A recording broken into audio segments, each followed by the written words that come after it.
This is a 3-minute message brought to you by Redemption Church, Delray Beach.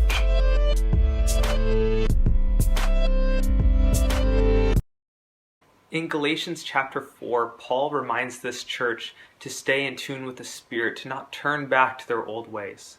He reminds them early in the chapter that they had all these good works and they were doing all these things, and then they started turning back to old ways, to old habits, to old mentalities. And he reminds them that those ways lead to death.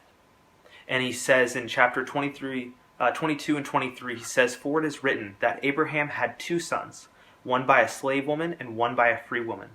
But the son of the slave was born according to the flesh, while the son of the free woman was born through promise." And he reminds them that the ways of the world are the ways of the flesh, that the ways that we would desire to do things in our own strength, they lead to death. They lead to no inheritance, as he goes on to tell us. They lead to no relationship because they're not part of the promise.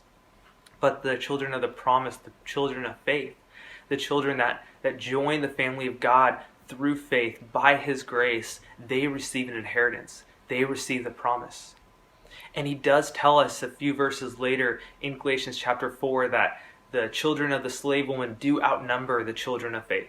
That the children of the slave woman will persecute the children of faith.